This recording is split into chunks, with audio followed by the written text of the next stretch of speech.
귀한 찬양 감사합니다. 하나님을 사랑하고 하나님의 말씀을 사랑함으로 교회를 견고하게 세우는 우리 성가대와 우리 모두가 되기를 축복합니다.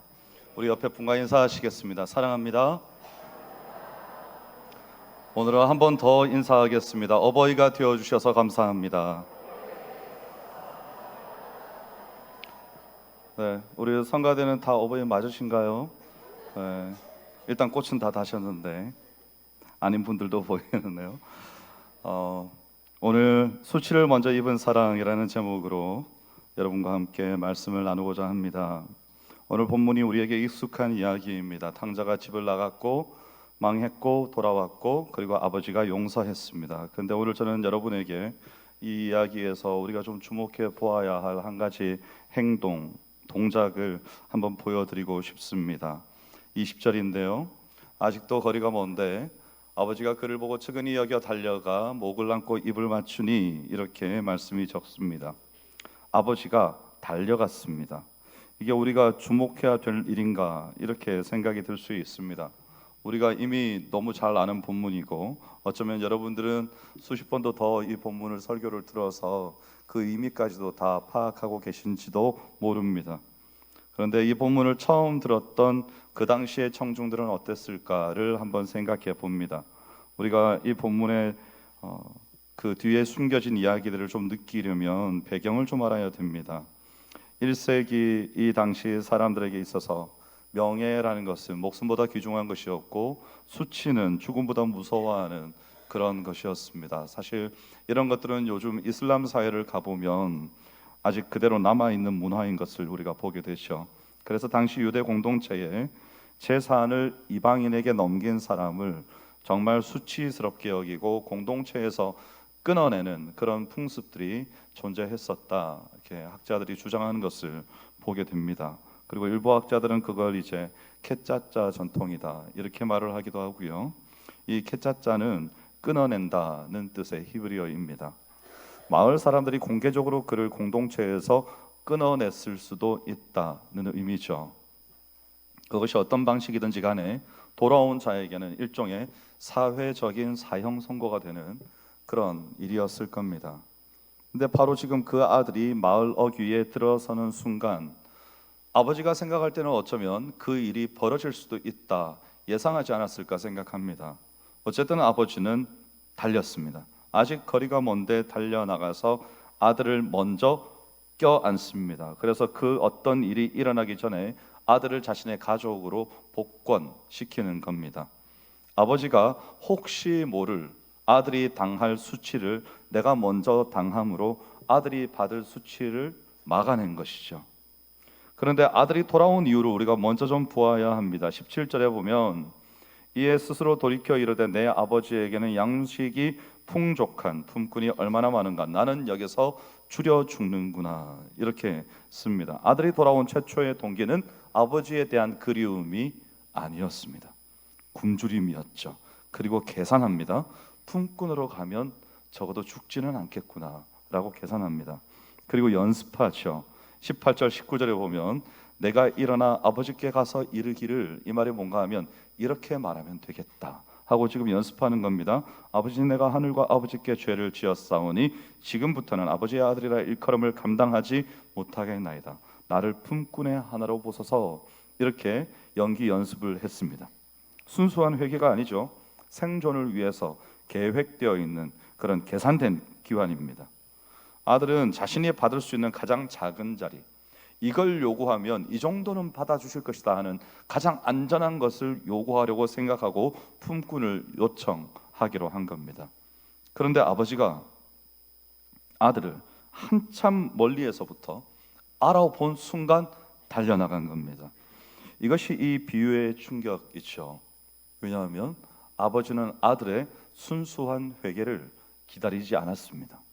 계산적인지 어떤지 따지지 않았습니다. 그냥 달려나간 겁니다. 20절에 보면 이 비유 전체의 신학을 담은 두 개의 단어가 나오는데, 첫 번째는 측은히 여겨라는 말입니다. 이 단어의 강도가 그 번역 속에 충분히 포함되어 있지 않습니다. 창자가 뒤틀릴 만큼 깊이 움직였다, 이런 뜻이거든요. 이 단어가 복음서에서 그냥 아무렇게나 아무에게나 사용되지 않았습니다. 어디에서 사용되었는가 하면 목자 없이 방황하는 백성들을 보시고 예수님께서 그들을 보시면서 민망히 여기사 했을 때 바로 이 표현이죠. 창자가 뒤틀릴 만큼 아픈 그런 겁니다. 그리고 예수님의 비유 속에 등장한 인물들을 묘사할 때 그때 등장합니다. 그러니까 오늘 이 아버지에게 쓰인 것은 이 사랑이 하나님의 사랑인 것을 드러내는 겁니다. 예레미야 31장 20절에 보면 이 표현을 구약에서 먼저 사용했습니다. 내가 그를 책망하여 말할 때마다 깊이 생각하노라. 그러므로 그를 위하여 내 창자가 들끓으니 내가 반드시 그를 불쌍히 여기시리라. 여호와의 말씀이니라 그랬습니다. 떠나간 이스라엘을 생각하시나 하나님의 고통을 지금 이 표현으로 묘사한 겁니다. 오장육부로 느끼시는 하나님의 고통입니다. 누가복음 15장의 아버지가 바로 그 하나님의 모습을 나타낸다는 것이죠. 그리고 두 번째 단어가 달려가입니다. 이 당시 유대 사회에서 가부장이 달린다. 이 당시까지 가지 않더라도 조선시대까지만 가도, 조선시대에 어땠을까요? 아니요, 조선시대가 아니더라도 바로 요즘 여러분 집에서 좀 얌전한 아버지들 혹은 조금 가부장적인 아버지들, 우리 아내들에게 묻습니다. 뜁니까? 안 뜁니까? 안 뛰어요. 어째 그렇게 당신은 뛰지를 않아? 뭐가 그렇게 여유가 넘쳐서 설렁설렁 그렇게, 나는 그냥 애가 달아 죽겠는데 어떻게 그렇게 여유만만인지 모르겠다. 속 터지는 분들 많으시죠? 그렇습니다. 근데 여러분 달리려면 그 당시에 뭐 속옷을 다 입었는지는 모르겠습니다. 속옷을 입은 사람들이 있었겠죠. 그리고 그 위에 겉옷은 통으로 된, 우리 여성들의 이렇게 펑퍼짐한 그 원피스 같달까요? 그런 걸 입었는데 치마를 자주 입으시는 그런 통으로 된 넓은 원피스 같은 걸 자주 입으시는 분들에게 한번 물어봅니다. 달릴 수 있나요? 전력 질주 같은 거 혹시 입고 한번 해보셨습니까? 절대 하면 안 되죠. 네, 절대. 여러분 시험해 보지도 마십시오. 그런 거는 큰일 납니다. 다시는 거리에 못 나가실 수도 있습니다. 그런 겁니다, 여러분. 근데 아버지가 지금 달렸어요. 그거 입고 달린 겁니다. 사실 이걸 입고 달리면 이 허벅지까지 막 이렇게 펄럭펄럭하면서 하체가 다 드러나지 않겠습니까? 가문의 수장이 공개적으로 하체를 드러내고 달린다. 이건 스스로가 수치를 당하는 일입니다. 근데 여러분 이 두 단어의 순서가 있어요. 측은히 여겨가 먼저 나오고 달려가가 그 뒤에 바로 따라 붙습니다. 가슴 깊은 곳이 먼저 움직입니다. 그리고 그 움직임이 다름질, 달려가는 것으로 터져 나오는 겁니다. 다름질이라는 것은 계산된 것이 아니고 내 마음속 깊이 있는 어떤 고통이 몸 밖으로 터져 나온 것을 말하는 거 아닙니까? 아버지가 수치를 먼저 입음으로써 아들을 복권시키는 장면입니다. 여러분 아버지가 이제 달려가서 아들을 껴안습니다. 아들이 얼마나 열심히 준비를 했을까요? 아버지의 마음을 감동시켜야 된다. 아버지가 나에게 화가 나 있을 것인데 아버지의 마음을 어떻게 해서 감동시킬 수 있을까? 대사 연습을 얼마나 많이 했을까요? 그리고는 준비해온 연설을 시작합니다. 아버지의 아들이라 일컬음을 감당하지 못하겠나이다. 나를 품꾼의 하나로 보소서. 아카데미 수상할 만큼 이렇게 연기를 하지 않았겠습니까? 근데 아버지가 그 연설이 끝나기도 전에 종들에게 뭐라고 외치는가 하면 22절이죠. 제일 좋은 옷을 내어다가 입히고 손에 가락지를 끼우고 발에 신을 신기라. 세 가지가 무엇을 의미합니까? 여러분 제일 좋은 옷은 신분의 상징입니다. 가락지는요, 요즘은 이제 우리가 가문, 뭐 우리가 귀족이 있는 국가도 아니고 그런 걸 따지지 않지만 이 당시에는 가문의 인장 같은 것도 있을 수 있고요. 그러니까 가락지를 굳이 일부러 가락지를 가져다가 끼운다는 것은 그에게 어떤 우리 집안 내에서의 권위를 회복시킨다, 이렇게 볼 수 있죠. 그리고 발에 신을 신기라 하는 말은 지금 이 아들이 발에 신을 신고 있지 않았다, 혹은 다 헤어져서 떨어졌다는 걸 말하는 겁니다. 그래서 이 당시에 여러분 종들은 신발을 안 신는 사람이 많았어요. 굳이 신발을 가져다가 새 신발을 신긴다는 것은 이제부터 너는 내 아들이다, 다시 그 자리를 회복시키는 겁니다. 아들은 품꾼의 자리를 요청했는데 아버지는 아들의 자리를 돌려주시는 겁니다. 요청한 것의 최소치가 아니고 잃어버렸던 모든 것을 최대치로 회복시켜 주셨다는 겁니다. 그리고 아버지가 선언하죠. 24절입니다. 이 내 아들은 죽었다가 다시 살아났으며 내가 잃었다가 다시 얻었노라 하니 그들이 즐거워하더라. 그럽니다. 살아났다는 것은 이 선언이 언제 나왔는가 하면요, 아들이 돌아온 직후에 살아났으며 라고 말하는데 아직 아들이 아무것도 증명하지 않았습니다. 내가 아버지의 재산을 가지고 갈 때는 이 당시에는 죽어야 재산을 받는 경우가 많았단 말입니다. 그러니까 아버지를 죽은 사람 취급하고 내 재산 달라 그래서 재산을, 땅을 팔아서 줬는지 가지고 있는 것들이 풍족해서 그걸로 다 줬는지 모르겠습니다. 어쨌든 그 재산을 가지고 갔다가 탕진해버리고 돌아왔는데 이 아들이 이제 완전히 새 사람으로 변화되었는지 아무것도 증명되지 않은 이 시점에, 확인되지 않은 시점에 계산적으로 돌아온 그 아들에게 살아났다고 먼저 선언한 겁니다. 여러분, 이게 복음의 순서입니다. 우리가 변화되어서 하나님의 자녀가 되었습니다. 맞습니까? 네. 뭔가 이 질문이 좀 이상한데 이렇게 생각이 되시죠? 여러분은 변화되어서 하나님의 자녀가 정말 되셨습니까? 예. 아멘이 더 크게 나오네요. 큰일 났습니다. 이제 여러분 어떻게 하시면 좋습니까? 여러분, 우리는 하나님의 자녀다운 모습이 되어서 구원받은 게 아닙니다. 네. 이제 아멘 하면 안 된다는 거 아시겠죠? 네. 잘 생각하셔야 됩니다. 우리가 온전했기 때문에 하나님이 받아들이신 것이 아닙니다. 순서가 그게 아닙니다. 하나님께서는 먼저 우리를 너는 내 자녀다 라고 선언하셨습니까? 선언하셨죠. 우리가 뭘 했는데요? 딱 하나 했습니다. 영접하는 자, 그 이름을 믿는 자들이 요한복음 1장 12절에 하나님의 자녀가 되는 권세를 주셨다. 그러지 않았습니까? 우리는 다만 예수 그리스도를 우리가 영접한 것밖에 없습니다.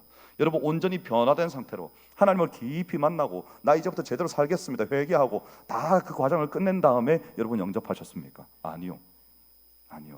누군가가 여러분에게 어느 날 갑자기 벼랑간 난데없이 복음을 전했을 수 있습니다.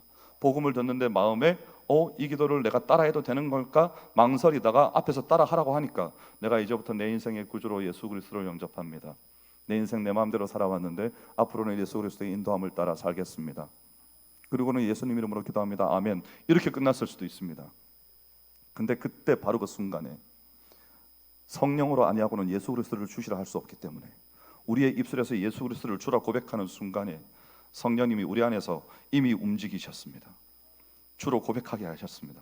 그 다음부터 무슨 일이 일어납니까? 하나님 아버지의 성령을 통해서 역사하신 선언이 있었기 때문에 너는 내 자녀다. 선언이 있었기 때문에 그 이후부터 성령님께서 우리 안에서 우리를 하나님의 자녀답게 만들어 가십니다. 그걸 우리는 성화라고 부릅니다. 그러므로 여러분은 우리 중에 어떤 사람도 거룩해졌기 때문에, 이미 온전했기 때문에 하나님의 자녀가 된 사람은 한 명도 없습니다. 앞으로는 대답하지 마세요. 아멘 하시면 안 됩니다. 우리는 온전하지 않습니다. 그런데 예수 그리스도의 의로 말미암아 우리가 온전해질 수 있게 되었습니다. 그래서 우리는 그것을 또한 은혜라고 부릅니다. 그래서 여러분, 품꾼을 기대하고 돌아온 자에게 아들이라는 자리가 선언이 되었다는 겁니다. 근데 본문이 여기서 끝나지 않습니다. 이제 누가 등장하는가 하면 맏아들이 등장합니다. 25절 26절 말씀이죠. 맏아들은 밭에 있다가 들어와서 집에 가까이 왔을 때의 풍악과 춤추는 소리를 듣고 한 종을 불러 이 무슨 일인가 물은데, 이렇게 적습니다. 그리고 맏아들이 화를 냅니다. 아니 아버지, 나는 이렇게 열심히 섬겼는데 아버지가 내게 염소 새끼 하나 준 적 없으면서 이 탕자는 살아있는 아버지에게서 재산을 달라고 떼를 써가지고 억지로 가지고 가서 저 이방 땅에서 거룩한 하나님께서 우리에게 허락하여 주신 이 재산을 다 허비해버리고 이렇게 거지꼴로 돌아온 이 아들에게는 송아지를 잡으셨네요. 말이 됩니까 아버지? 이렇게 지금 항의하는 겁니다. 성과에 따라 사랑이 주어져야 되는 거 아닙니까? 제가 아버지에게 어떻게 했는지 아버지가 아시지 않습니까? 내가 아버지를 한번 떠나기를 했습니까? 늘 일을 돕고 시키는 대로 다 하지 않았습니까? 저에게는 뭐 이렇게 염소 한 마리 잡아준 적 없으면서 이 아들은 뭐가 이쁘다고 송아지를 잡아요? 이렇게 지금 말을 하고 있다는 겁니다. 근데 그 맏아들의 더 깊은 비극이 뭔가 하면 31절에 있습니다. 아버지가 이르되 예 너는 항상 나와 함께 있으니 내 것이 다 네 것이로되, 이렇게 말씀합니다. 너는 항상 나와 함께 있으니, 맏아들은 아버지와 함께 있었습니다. 그런데 아버지의 것이 다 자신의 것인 줄 몰랐습니다. 아버지 집에 살면서 아버지의 풍요를 누리지 못한 겁니다. 제가 대학교를 입학하면서 저희 형제들 중에 다 형제들이 좀 한 가닥씩 했는데요. 근데 그 중에 이제 저희 작은 형이 제 기억에 많이 남습니다. 저랑 같은 방을 썼었는데 생활이 심상치 않은 그런 분이었습니다.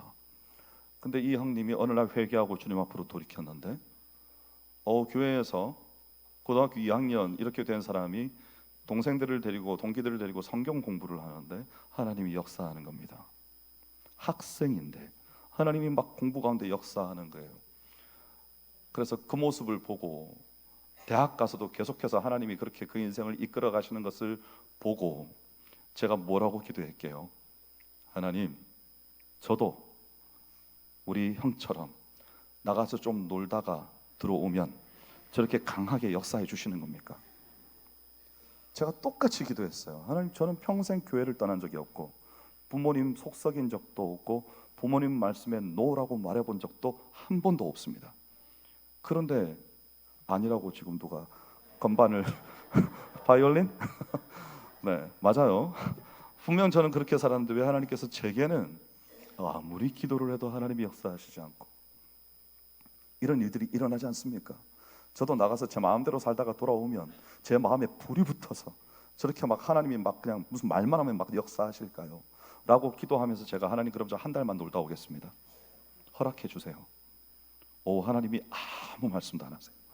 일주일이 지나도 얘기 안 하시고 2주가 지나도 얘기 안 하시고 한 달이 지나도 아무 말씀 안 하시는데 어느 날 벼랑간 갑자기 제 마음에 성경 구절 하나가 탁 스치고 지나갔습니다. 그게 뭔가 하면요, 아버지가 이르되 예 너는 항상 나와 함께 있으니 내 것이 다 네 것이 아니냐. 이 구절이 그 당시 제 마음을 스치고 지나간 거예요. 그래서 나갔다 오지 않아도 잘할 수 있구나. 굳이 나가서 죄 짓고 돌아와서 죄가 있는 곳에 은혜가 넘쳤다고 그렇게 회개하고 돌이켜 오지 않아도 가슴 뜨겁게 뭔가를 열심히 잘할 수 있구나. 하나님이 역사하시는구나 라는 깨달음을 하나님이 제게 주셨습니다. 그래서 저는 나가지 않았어요. 아직까지도 안 나갔습니다. 근데 여러분, 맏아들은 아버지와 함께 있었는데 이 모든 풍요를 하나도 누리지 못했습니다. 두 아들 모두 아버지를 잃어버렸습니다. 한 아들은 멀리 떠나서 아버지를 잃어버렸고 다른 아들은 곁에 있으면서 아버지를 잃어버렸습니다. 근데 이 비유에서 중요한 것이 하나 더 있는데 맏아들은 집에 들어가지 않았다는 사실입니다. 아버지가 나왔죠. 잔치가 열렸는데 안에 들어가지 않고 밖에서 종을 불러서 확인합니다. 무슨 일인지, 이게 도대체 무슨 일인지. 근데 아버지가 밖으로 나왔습니다. 그리고는 아마도 달래러 설득하고 타이르기 위해서 나왔겠죠. 탕자를 위해서 달려나갔던 아버지가 이번에는 맏아들을 위해서 나왔습니다. 두 경우 모두 아버지가 먼저 움직였습니다. 그런데 이 비유가 여기서 끝나지 않고요, 맏아들이 결국 잔치에 들어갔는지 본문은 말하지 않습니다. 다분히 의도적입니다. 예수님이 이 비유를 말씀하실 때 이 청중은 아마도 바리새인이 아니었나 생각이 되는데요. 왜냐하면 맏아들이기 때문에. 맏아들은 어떤 사람들이었을까요? 오늘날 여러분으로 한번 제가 바꿔서 표현해 본다면 어머니 뱃속에서부터 교회를 다녔을 겁니다. 태어난 다음에 유아 세례를 받았겠죠. 어려서부터 아마도 전 세계에 유일하게 우리 교회에서만 줄 것 같은 12년 개근상 이런 거 받았을 겁니다. 그렇죠? 그리고 난 다음에 한 번도 교회를 떠나지 않고 주일 성수하고 11조 꼬박꼬박하고 교회에서 무슨 행사 있을 때마다 나와서 봉사하고 국수 삶고 청소한다 그러면 앞장서서 제일 먼저 와서 하고 그렇게 했을 겁니다. 그래서 바리새인들로 말하면 일주일에 2번씩 금식하고 사람들 앞에서 늘 기도의 모범을 보이고 말씀을 달달 외워서 통달하고 있고 그런 사람들이죠. 근데 이 비유가 마치 우리에게 묻는 것 같은 거 아닙니까? 당신은 어떻게 하시겠습니까? 여러분이 맏아들이라면 이 맏아들과 다를까요? 혹 여러분도 이런 경험을 해보신 적 없습니까? 하나님, 저는 제 평생에 한 번 주의 앞을 떠난 적이 없는데 왜 제게는 저런 복을 주시지 않습니까? 이렇게 한탄해 보신 적 없으십니까? 우리도 같은 거예요, 여러분. 오늘 이 자리에 이런 맏아들 같은 분들이 많이 계시겠죠. 하나님 곁에 있는데 하나님을 누리지 못하는 상태. 아버지가 말하는 겁니다. 너는 항상 나와 함께 있으니 내 것이 다 네 것이 아니냐. 문제는 우리가 누리지 못하고 있다는 사실입니다. 누릴 수 있습니다, 여러분. 누리면 되는 겁니다. 근데 어쩌면 우리는 오늘도 율법에 매여서 새벽기도 해야지, 예배 열심히 빠지지 않고 드려야지, 날마다 성경 읽어야지, 정해진 시간에 기도해야지, 이런 것들을 잘 지키고 있는 것 같은데 자유하지 못하는 인생, 하나님의 사랑과 그 은혜를 누리지 못하는 인생, 누리지 못할 때마다 우리의 마음속에 죄책감이 찾아옵니다. 내가 뭘 잘못했나? 더 열심히 해야 되나? 그러면 다른 별로 이렇게 잘못된 말씀들을 가르치는 교회들에서는 그렇게 말합니다. 기도를 안 해서 그래, 헌금을 좀 더 해봐, 이렇게 말합니다. 그럼 또 그 말 듣고 열심히 기도하고 더 헌금하고 막 그럽니다. 축복은 오지 않습니다. 왜냐하면 하나님의 축복은 그런 식으로 오는 것이 아니기 때문입니다. 아버지 안에 함께 있으며 아버지와 동행함을 누리는 게 축복인데 엉뚱한 데서 복을 구하고 있으니까 하나님께서 내 복은 이미 너에게 다 주었거늘 나에게 무엇을 더 달라 하느냐 물으시지 않겠습니까? 오늘이 어버이 주일입니다. 이 비유에서 아버지가 두 아들에게 다르게 행동했습니다. 탕자에게는 달려나갔습니다. 맏아들에게는 집 밖에 서 있는 것을 보고 나가서 권합니다. 근데 공통점이 있죠. 아버지는 언제나 먼저 움직이셨습니다. 여러분, 이것이 부모됨의 어떤 신학적인 원형입니다.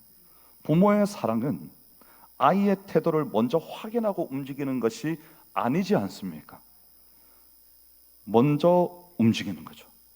부모가 먼저. 근데 오늘날 어떤 부모들은 이 반대편에 서 있는 것을 보게 됩니다. 아이가 먼저 달려오면 내가 품어주겠다. 아이가 먼저 변화된 모습을 보이면 내가 인정해 주겠다.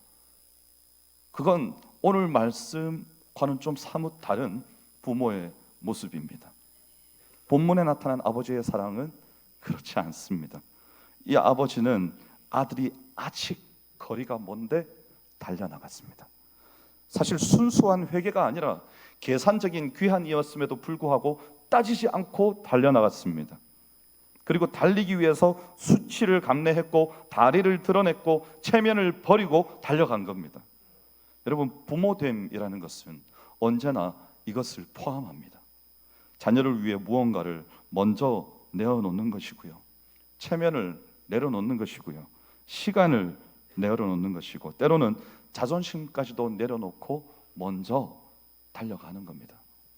우리 자녀들이 아직 거리가 먼 곳에 있습니까? 아직 준비가 되지 않았습니까? 여러분, 바로 그때가 우리가 온몸으로 달려나가야 될 때입니다.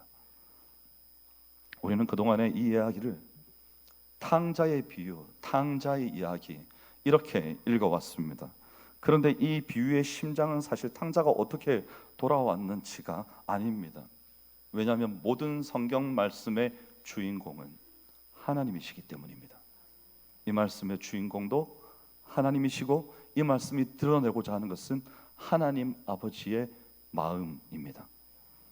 창자가 뒤틀리는 고통을 안고 달리신 분, 수치를 먼저 입으신 분, 계산적으로 돌아온 아들에게 아들의 자리를 다시 돌려주신 분, 살았다고 먼저 선언하시고 그 아들이 아무것도 증명하지 않았음에도 불구하고 어떤 변화된 모습을 아버지에게 아직 하등해 보이지 않았음에도 불구하고 그 아들을 너는 내 아들이다 라고 받아주신 분, 이 아버지가 어떤 분의 모습인가 하면 히브리서 12장 2절 말씀 보면 믿음의 주여 또 온전하게 하시는 이인 예수를 바라보자. 그는 그 앞에 있는 기쁨을 위하여 십자가를 참으사 부끄러움을 개의치 아니하시더니 하나님 보좌 우편에 앉으셨느니라. 부끄러움을 개의치 아니하시더니, 이 말씀이 오늘 비유의 아버지와 겹쳐지지 않습니까? 아버지가 왜 달렸습니까? 그 앞에 있는 기쁨 때문에 달렸습니다. 아들을 되찾는 기쁨이죠. 그 기쁨을 위하여 수치를 개의치 않고 달려나갔습니다. 예수님이 왜 십자가를 참으셨습니까? 그 앞에 있는 기쁨을 위하여 십자가를 참으셨습니다. 어떤 기쁨입니까? 죄악 가운데 있는 내 백성들이 나의 십자가의 고난으로 말미암아, 내가 죽음으로 말미암아 그들이 살아나는 기쁨입니다. 그래서 여러분, 이 십자가의 수치라는 것은 단순한 어떤 공개적인 모욕 이런 게 아니었습니다. 예수님께서 그 십자가에서 입으신 것은 우리가 받아야 될 모든 죄의 수치뿐만 아니라 우리가 짊어져야 할 심판의 무게까지도 다 한 어깨에 짊어지신 겁니다.